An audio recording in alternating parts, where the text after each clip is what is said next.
મિત્રો, એક કૂતરીએ જણાવ્યું કે સ્ત્રીને કૂતરીનો જન્મ ક્યારે મળે છે અને દરેક સ્ત્રીએ જીવનમાં કઈ બાબતોનું ધ્યાન રાખવું જોઈએ.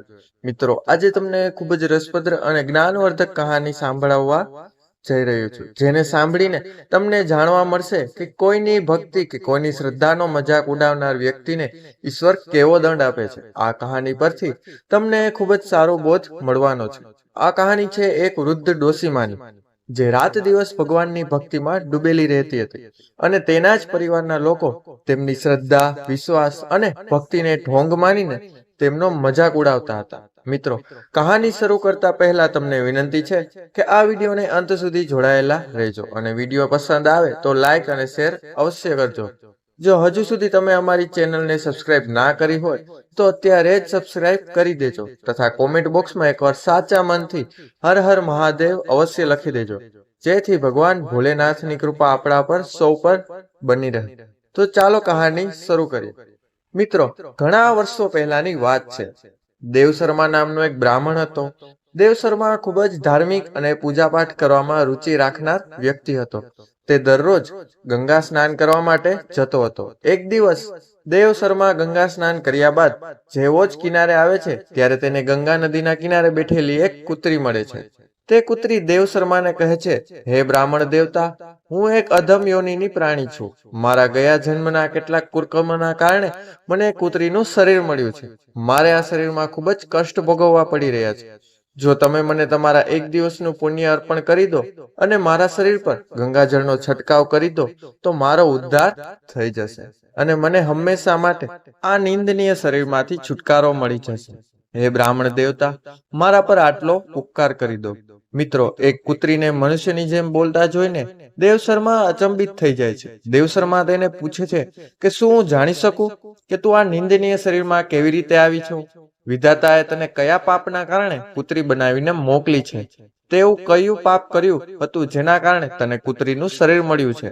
મિત્રો, હવે તે કૂતરી પોતાના જીવનની કહાની સંભળાવે છે અને સાથે એ પણ જણાવે છે કે એક સ્ત્રીને કૂતરીની યોનિ કેમ અને ક્યારે મળે છે. દેવશર્મા કહેવા લાગ્યો, હા હા, મને જરૂરથી જણાવો કે એક સ્ત્રી કૂતરીના શરીરમાં ક્યારે આવે છે.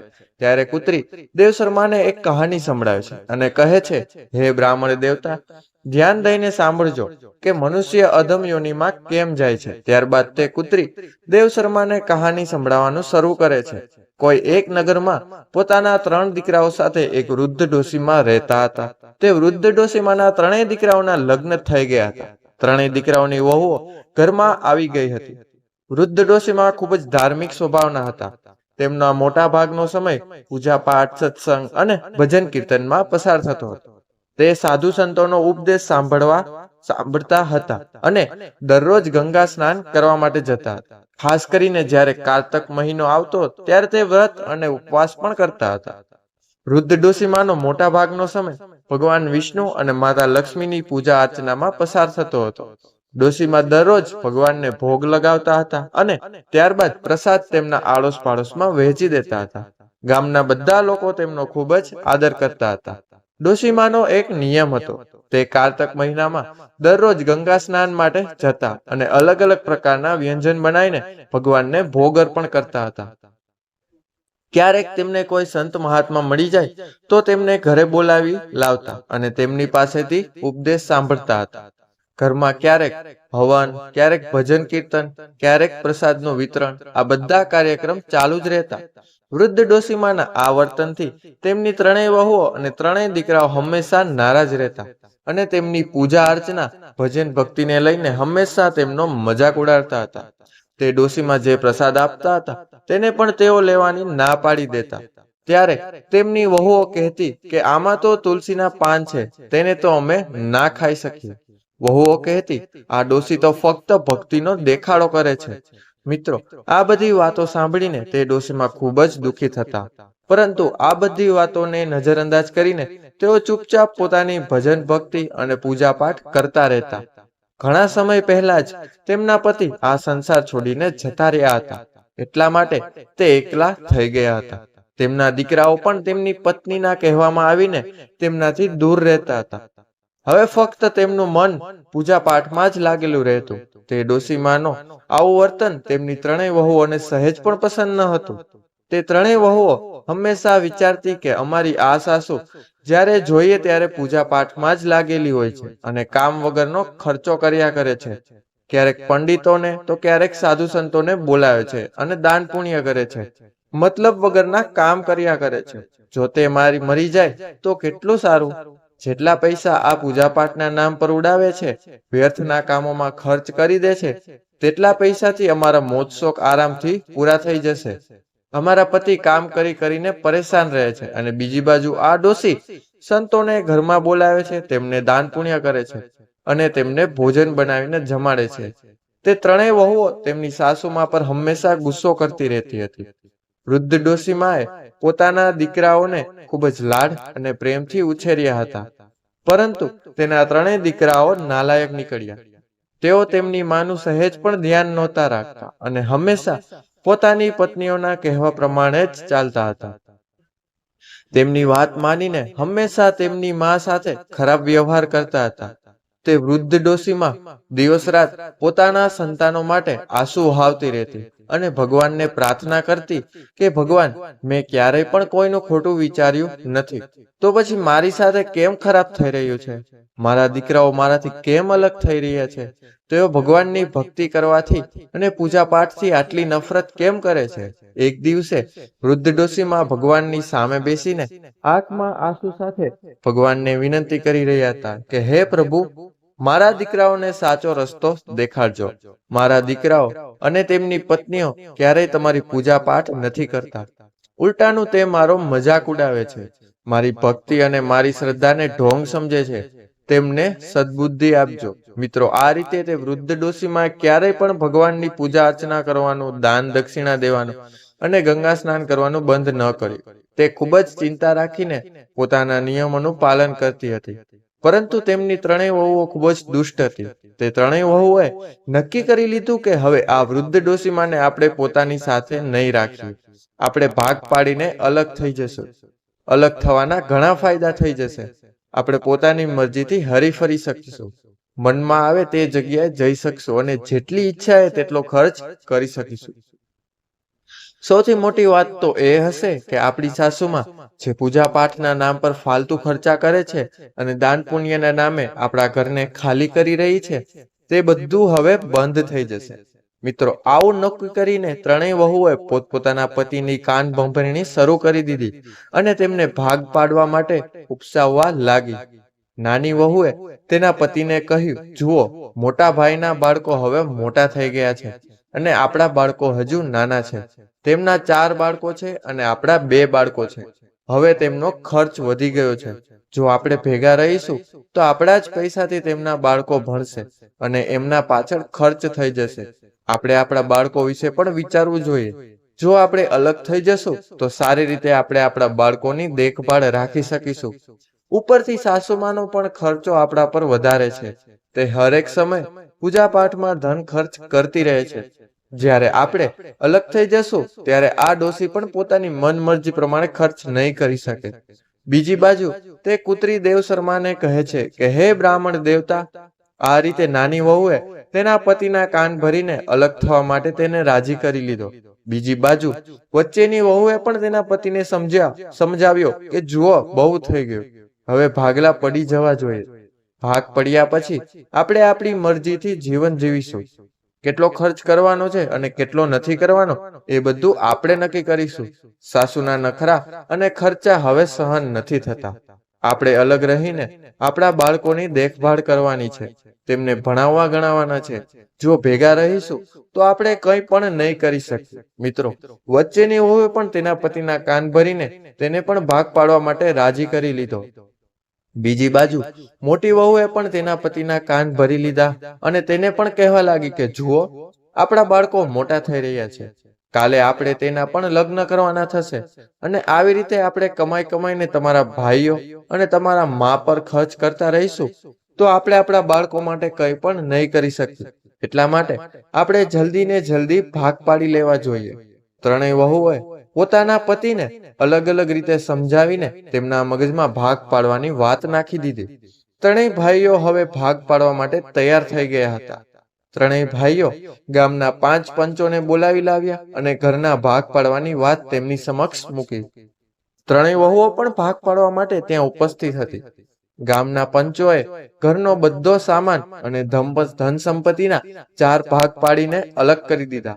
3 ભાગ દીકરાઓને આપી દીધા અને 1 ભાગ વૃદ્ધ ડોશીમાને આપી દીધો. દીકરાઓની સરખામણીમાં વૃદ્ધ ડોશીમાને થોડું ઓછું ધન મળ્યું હતું, કેમ કે વૃદ્ધ ડોશીમા એકલા હતા અને દીકરાઓ પર તેમના મોટા પરિવારને ચલાવવાનો ભારે બોજ હતો. તે ભાગ પાડવામાં એક વાત બીજી પણ મૂકવામાં આવી અને પંચોએ કહ્યું કે જે વૃદ્ધ ડોશીમા ને પોતાની સાથે રાખશે, તેમની સંભાળ રાખશે, તે વ્યક્તિ તે ડોશીમાની સંપત્તિનો પણ ઉપયોગ કરી શકશે, પરંતુ એક શરત હશે, હા, કે ડોશીમાને કોઈ પણ પ્રકારનું દુઃખ કે તકલીફ થવી જોઈએ નહીં. મિત્રો, આ સાંભળીને નાની વહુએ સ્પષ્ટ રીતે ના પાડી દીધી અને તે કહેવા લાગી કે હું ડોશીમાને અમારી સાથે નહીં રાખું. તેમનો ખર્ચો વધારે છે. તેઓ પૂજા પાઠમાં ખૂબ જ પૈસો ખર્ચ કરે છે. તે દર ત્રીજા દિવસે કોઈને કોઈ સાધુને બોલાવીને લાવ્યા છે. ક્યારેક હવન કરે છે અને ક્યારેક તે સાધુ પાસે ઉપદેશ કરાવે છે. દાન કરવાના નામ પર ઘરનું બધું ધન વેચતી રહે છે. અમારે અમારા બાળકો વિશે પણ વિચારવાનું છે. મિત્રો, આ રીતે વચ્ચેની વહુએ પણ ના પાડી દીધી કે હું પણ મારી સાસુને મારી સાથે નહીં રાખું. તે અમને ક્યારેય પસંદ નથી કરતી અને અમને પણ તેમની જરૂર નથી. મોટી વહુએ પણ આ જ જવાબ આપ્યો કે હું પણ વૃદ્ધ ડોશીમાને અમારી સાથે નહીં રાખું. અમારે અમારા બાળકોનું ભવિષ્ય જોવાનું છે અને એના માટે જ અમારે ભાગ પાડવા છે. મિત્રો, જ્યારે ત્રણેય વહુઓ અને ત્રણેય દીકરાઓએ પોતાના વિચાર રજૂ કર્યા અને ડોશીમાને સાથે રાખવાની ના પાડી દીધી, ત્યારે વૃદ્ધ ડોશીમા એકલા રહી ગયા. પંચના સભ્યો ઘર અને ધન સંપત્તિના ભાગ પાડીને ત્યાંથી જતા રહ્યા. જ્યારે ભાગ પાડી ગયા ત્યારે ત્રણેય વહુઓ પોતપોતાના ભાગમાં આવેલો ઘરનો સામાન અને ધન સંપત્તિ લઈને પોતાના ઘરે જતી રહી અને ખૂબ જ ખુશીથી રહેવા લાગી. ત્રણેય વહુઓ અને દીકરાઓએ ડોશીમા તરફ નજર કરવાનું પણ બંધ કરી દીધું. ડોશીમા ભૂખ્યા છે, તરસ્યા છે કે બીમાર છે, તેના વિશે તેમના દીકરાઓને હવે કોઈ મતલબ જ ન હતો. ત્રણેય દીકરાઓ પોતપોતાની દુનિયામાં મગ્ન હતા. આ બાજુ જ્યારે વૃદ્ધ ડોશીમાના દીકરાઓએ તેમનો હાલચાલ જાણવાનું બંધ કરી દીધું, ત્યારે વૃદ્ધ ડોશીમા એકદમ એકલા પડી ગયા. અને મિત્રો, તમે સારી રીતે જાણો છો કે વૃદ્ધાવસ્થામાં એકલાપણું ખૂબ જ કષ્ટદાયી છે. ડોશીમા દરરોજ ભગવાનની આગળ બેસીને પ્રાર્થના કરતા કે હે ભગવાન, આવા સંતાનો ક્યારેય કોઈને ન આપતા, જેમણે આ ગડપણમાં મને એકલી રહેવા માટે મજબૂર કરી દીધી છે. મિત્રો, તે વૃદ્ધ ડોશીમાને તેમના ભાગમાં એક નાની ઝૂંપડી મળી. તે ડોશીમા ઝૂંપડીમાં રહેવા લાગ્યા. પરંતુ મિત્રો, તેમણે તેમનો નિયમ છોડ્યો ન હતો. તે દરરોજ સવારે વહેલા ઉઠીને ગંગા સ્નાન કરવા જતા અને ભગવાન વિષ્ણુ અને માતા લક્ષ્મીની પૂજા કરતા. પહેલાની જેમ તેઓ દરરોજ સવાર સ્વાદિષ્ટ રસોઈ બનાવીને ભગવાનને ભોગ અર્પણ કરતા હતા અને આસપાસના લોકોમાં ભગવાનના પ્રસાદને વહેંચતા હતા. તે વૃદ્ધ ડોશીમા હવે ખૂબ જ એકલા પડી ગયા. તેમના દીકરા અને વહુઓ હવે તેમની તરફ નજર પણ નહોતા કરતા. ડોશીમા દરરોજ ભગવાનને પ્રાર્થના કરતા કે ભગવાન, મને આ દુઃખમાંથી છુટકારો આપો, મારા બાળકોનું ભલું કરો અને તેમને સાચો માર્ગ બતાવો. તે ડોશીમા પાસે થોડો ઘણો લોટ, ચોખા અને રસોઈનો સામાન હતો. તેમાંથી તેમનું ગુજરાન ચાલતું હતું. તે હંમેશા વિચારતા કે મારે હવે આ રીતે જ મારું બાકીનું જીવન પસાર કરવું પડશે. મારા સંતાનોએ મને છોડી દીધી છે, પરંતુ હું ક્યારે પણ ભગવાનની ભક્તિ નહીં છોડું. મારી ભક્તિમાં ક્યારે પણ કોઈ કમી નહીં આવવા દો. ડોશીમા ખૂબ જ ભક્તિભાવથી ભગવાનની પૂજા અર્ચના કરતા હતા. દરરોજ તુલસીના પાનથી ભગવાનનું પૂજન કરતા હતા અને પડોશમાં પ્રસાદ વહેંચતા હતા. એક દિવસે જ્યારે તે વૃદ્ધ ડોશીમા પોતાની ઝૂંપડીમાં બેસીને રડી રહ્યા હતા. મિત્રો, યાદ રાખજો કે જેમના 3 બાળકો હોય અને તે ક્યારેય તેમની માની ખબર અંતર પૂછવા પણ ના આવે, તેને એકલાય છોડી દે, તો તેવી માના જીવનમાં રડવા સિવાય બીજું કંઈ નથી રહેતું. તે વૃદ્ધ ડોશીમા પોતાની ઝૂંપડીમાં બેઠા હતા અને ખૂબ જ દુઃખી હતા. ત્યારે એક યુવક ત્યાં આવે છે. તેણે દરવાજો ખખડાવ્યો. ડોશીમાએ દરવાજો ખોલ્યો અને જોયું કે એક 17 કે 18 વર્ષનો યુવાન દીકરો ત્યાં ઊભો હતો. તે દીકરો ખૂબ જ અદ્ભુત હતો. તેના ચહેરા પર એક દિવ્ય તેજ હતું. તેણે કહ્યું, માજી, તમે મને ઓળખતા નથી, પરંતુ હું તમને ખૂબ જ સારી રીતે ઓળખું છું. હું તમારા પિયરમાંથી આવ્યો છું. મારું નામ ગોપાલ છે.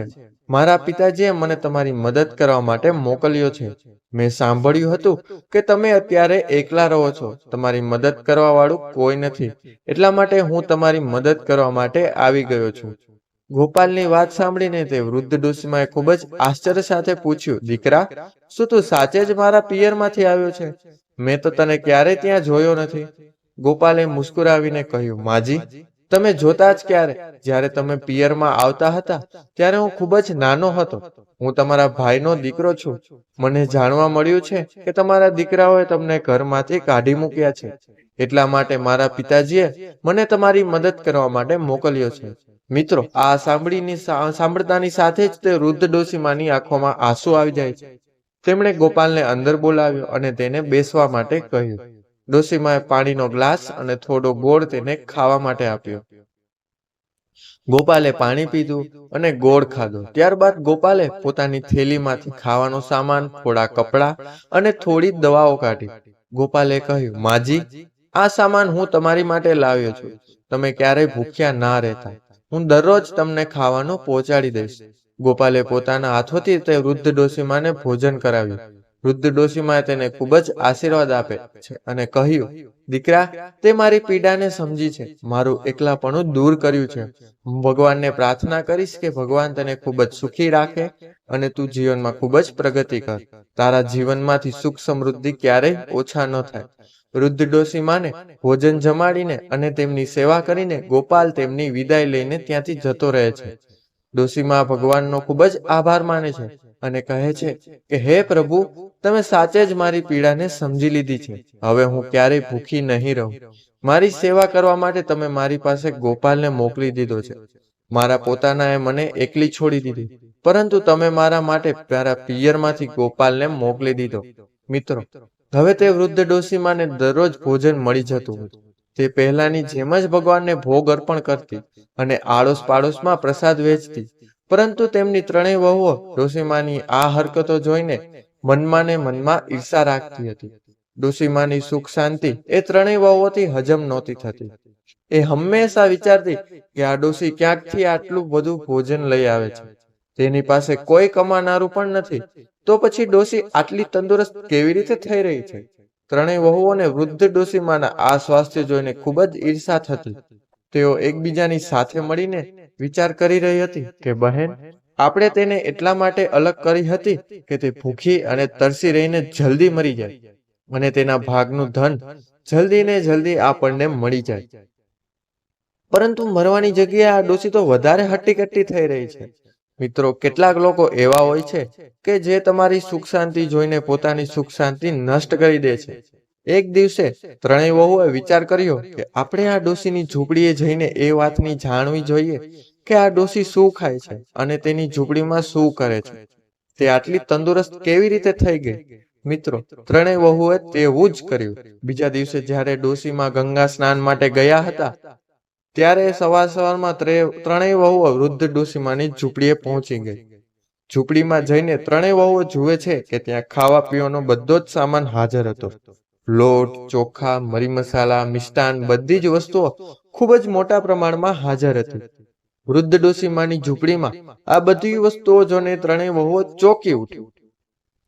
તેઓ એકબીજાને કહેવા લાગી કે એટલા માટે જ આ ડોશીએ આ ઘડપણમાં આટલી તંદુરસ્ત થઈ રહી છે. આપણે તો વિચારી રહ્યા હતા કે આ ડોશી ભૂખી મરી રહી હશે, પરંતુ આની ઝૂંપડીમાં તો ખાવા પીવાની સેંકડો વસ્તુઓ હાજર છે.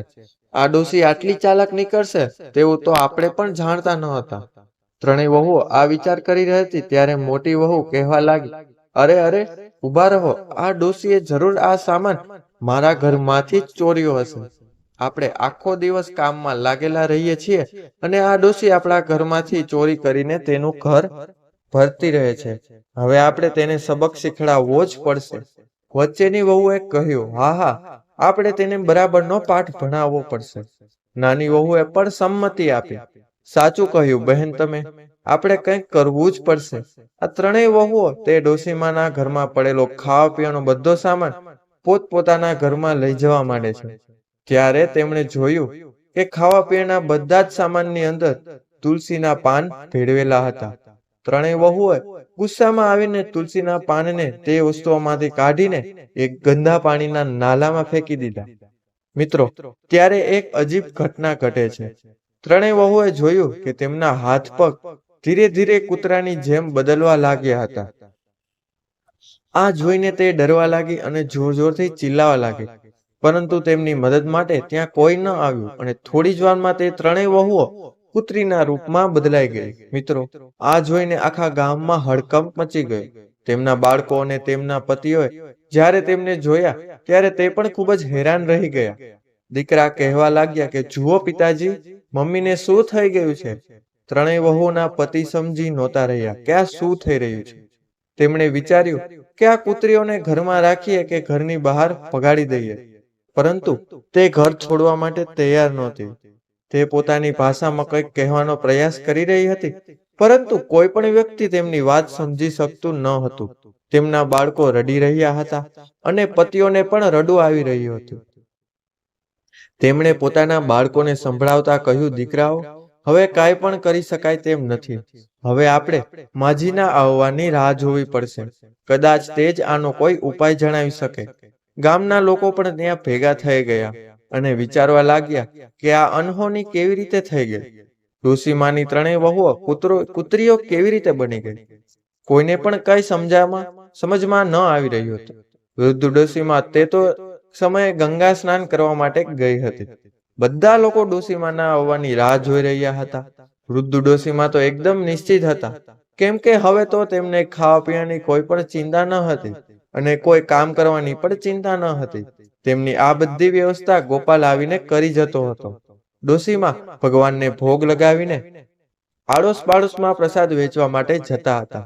ડોશીમા આ ઘટનાથી એકદમ અજાણ હતા. તેમને નહોતી ખબર કે તેમની ત્રણેય વહુઓ હવે કૂતરીઓ બનીને ઘરના આંગણામાં બેઠી હતી. બાળકો તેમને ઘેરીને ઊભા હતા. ત્રણેય પતિ ખૂબ જ પરેશાન હતા કે હવે આમને રાખીએ કે ઘરેથી ભગાડી દઈએ. તેમણે પોતાના જીવનમાં આવી ઘટના ક્યારેય નહોતી જોઈ. તે ખૂબ જ પરેશાન હતા અને પોતાની માના પાછા આવવાની રાહ જોઈ રહ્યા હતા. ગામના લોકો પણ આ વિચિત્ર ઘટનાથી હેરાન હતા.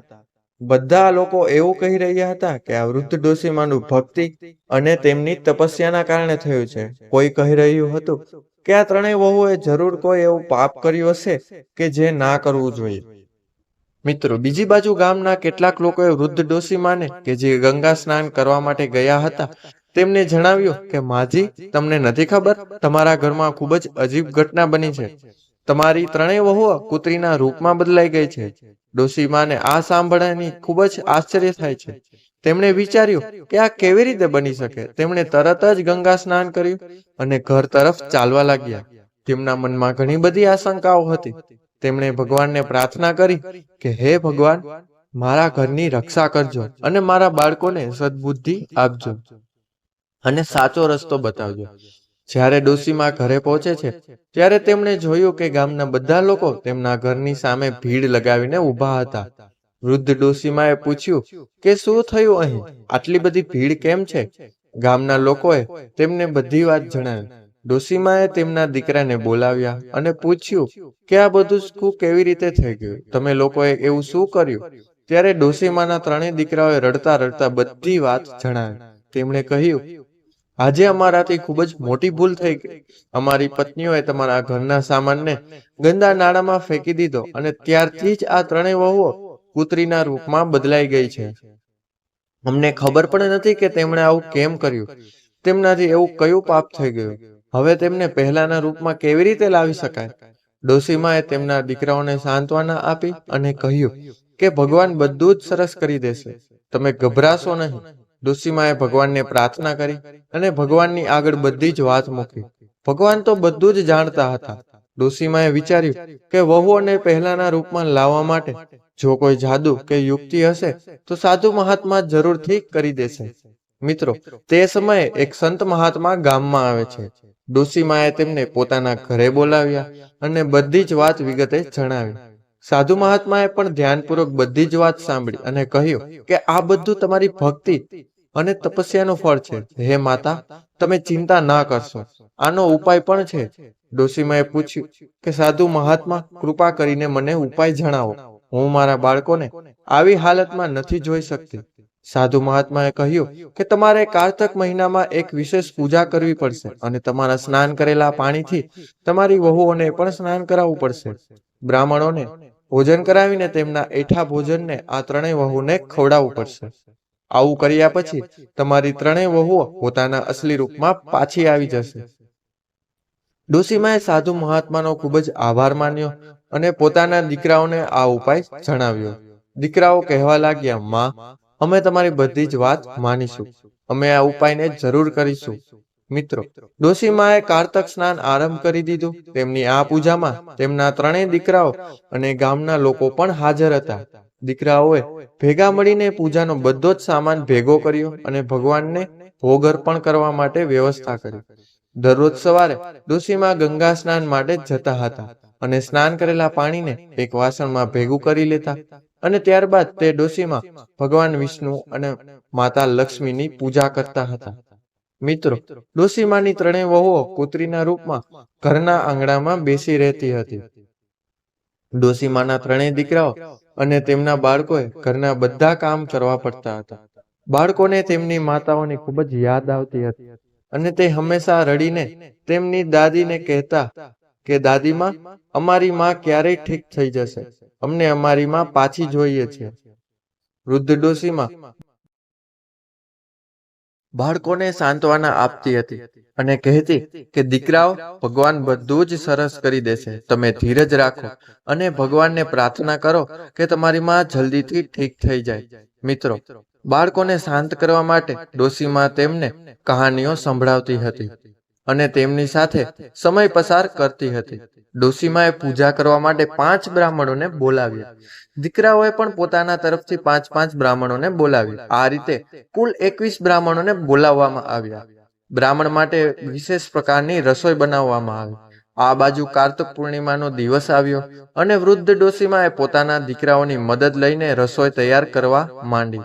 સવારમાં બધા જ બ્રાહ્મણોને આમંત્રિત કરવામાં આવ્યા અને તેમને વિશેષ વ્યંજન બનાવીને ભોજન કરાવવામાં આવ્યું. બ્રાહ્મણોને ભોજન કરાવ્યા બાદ વૃદ્ધ ડોશીમાએ તેમના ચરણ સ્પર્શ કર્યા અને તેમને દક્ષિણા આપી અને ભગવાનને પ્રાર્થના કરી કે હે ભગવાન, મારી વહુઓને તમે જલ્દીથી ઠીક કરી દેજો, જેથી તેઓ ફરીથી તેમના પહેલાના રૂપમાં આવી જાય. ડોશીમાએ તેમના કારતક સ્નાનનું ફળ તેમની વહુઓને આપી દીધું. બ્રાહ્મણોએ તુમ્ર થઈને ભોજન કર્યું અને વૃદ્ધ ડોશીમાને આશીર્વાદ આપ્યા. તેમણે કહ્યું, માજી, તમારી પૂજા અને તપસ્યા સફળ થઈ ગઈ છે. તો ભગવાન તમારી પ્રાર્થના જરૂર સાંભળશે. આ રીતે આશીર્વાદ આપીને બ્રાહ્મણ ત્યાંથી જતા રહ્યા. આ બાજુ તે ડોશીમાએ તેમની ત્રણેય વહુઓને બોલાવી. હવે ત્રણેય વહુઓ જે પુત્રીઓના રૂપમાં હતી તે બ્રાહ્મણોએ બાકી રહેલા ભોજન અને ભગવાનને અર્પણ કરેલા ભોગને ખૂબ જ પ્રેમથી ખાવા લાગી. ડોશીમાએ તેમના ઉપર ગંગાજળ છાંટ્યું અને તેમને પોતે કરેલા સ્નાનના પાણીથી નવડાવ્યું. મિત્રો, જેવું જ ગંગાજળ અને ડોશીમાએ કરેલા સ્નાનનું પાણી તેમની વહુઓ પર છાંટવામાં આવ્યું, તે જ સમયે એક ચમત્કાર થયો. ધીરે ધીરે ત્રણેય વહુઓ પોતાના અસલી રૂપમાં પાછી આવવા લાગી. ત્રણેય વહુઓના ચહેરા પર પશ્ચાતાપના આંસુ હતા. ત્રણેય વહુઓ પોતાની સાસુમાના પગમાં પડીને રડવા લાગી અને કહેવા લાગી, સાસુમા, અમને માફ કરી દો. અમે તમારી સાથે ખૂબ જ અત્યાચાર કર્યો છે. અમને અમારા કર્મોની સજા મળી ગઈ છે. હવે અમે તમને ક્યારેય કોઈ કષ્ટ નહીં પહોંચાડીએ અને હંમેશા અમે તમારી સેવા કરીશું. વૃદ્ધ ડોશીમાએ ત્રણેય વહુને ગળે લગાડી અને કહ્યું કે ભગવાને તમારા ગુનાઓને માફ કરી દીધા છે. હવે તમે ત્રણેય સાચા દિલથી ભગવાનની ભક્તિ કરો અને પોતાના કર્મોને સુધારો. ત્રણેય વહુઓએ પોતાની સાસુને વચન આપ્યું કે હવેથી તે દર વર્ષે કારતક સ્નાન અને પૂજા કરશે અને ક્યારેય તેમની વૃદ્ધ ડોશીમાનું અપમાન નહીં કરે. આ રીતે ઘરના બધા જ સભ્યોએ ભેગા મળીને ભગવાનની પૂજા કરી અને અડોશ પડોશમાં ભગવાનને અર્પણ કરેલો પ્રસાદ વહેંચ્યો. ત્રણેય વહુઓ પોતાના અસલી રૂપમાં પાછા આવ્યા બાદ પોતાના બાળકોને મળે છે અને પોતાના પતિઓ પાસે માફી માંગે છે. હવે તે ત્રણેય વહુઓ નાસ્તિકમાંથી આસ્તિક બની ગઈ હતી. ઘરના બધા લોકોએ ભેગા મળીને ભગવાનની પૂજાનું આયોજન કર્યું. તે દિવસ બાદ ત્રણેય દીકરાઓ અને તેમની વહુએ તેમની વૃદ્ધ માને ક્યારેય પોતાનાથી અલગ ન કરી.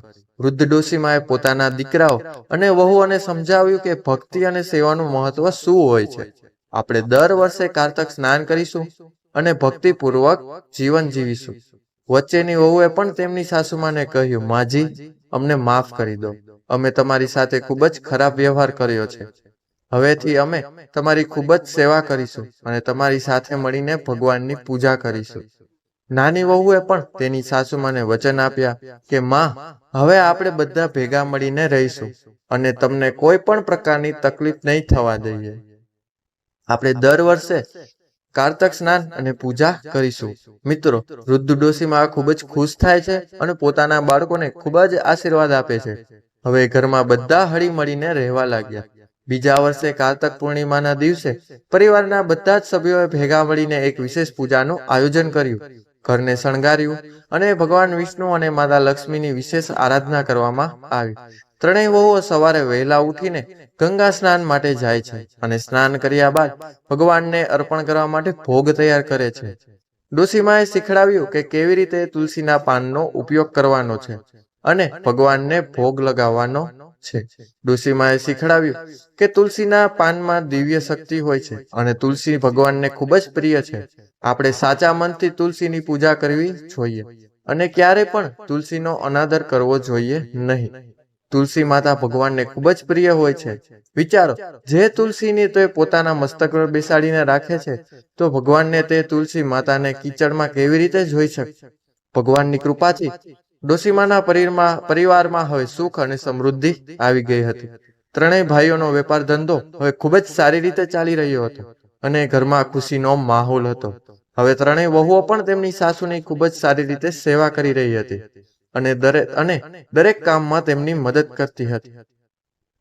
ત્રણેય ભાઈઓએ પણ પોતાની માને વચન આપ્યું કે હવે તેઓ ક્યારે પણ તેમને એકલા નહીં છોડે અને હંમેશા તેમની સેવા કરતા રહેશે. બીજી બાજુ તે કુતરી દેવશર્માને કહે છે કે હે બ્રાહ્મણ દેવ, જે લોકો આ પ્રકારના કર્મ કરે છે, જે લોકો ભગવાનને ભોગ લગાવવાની સામગ્રીને અપવિત્ર કરે છે, ભગવાનના ભક્તોનું અપમાન કરે છે, તેમનો મજાક ઉડાવે છે, તેમના પૂજાપાઠ કરવાને ઢોંગ સમજે છે, જે ભગવાનને અર્પણ કરેલા ભોગને ગંદા પાણીના નાલામાં ફેંકી દે છે, તેમના પગથી તે પ્રસાદને કચડે છે, તેવા લોકો કૂતરો કે કૂતરીના દેહને પામે છે. દેવશર્માએ તે કૂતરીને પૂછ્યું કે તે એવો કયો અપરાધ કર્યો હતો કે જેના કારણે તારે આ કૂતરીની યોનિમાં આવવું પડ્યું. ત્યારે તેણે જણાવ્યું કે હે બ્રાહ્મણ દેવ, ગયા જન્મમાં મેં મારા પતિનો અનાદર કર્યો હતો. મારા પતિના હોવા છતાં પણ બીજા પુરુષો સાથે ભોગવિલાસ કર્યો હતો. વાત વાતમાં તેના પતિ પર ગુસ્સો કરીને તેનું અપમાન કરતી હતી. હંમેશા બીજાના ઘરોમાં બેઠક ઉઠક રાખતી હતી. મેં મારા જીવનમાં કેટલાય પરપુરુષો સાથે શારીરિક સંબંધ બાંધ્યા હતા, જેના કારણે મને આ જન્મમાં કૂતરીનો દેહ મળ્યો છે.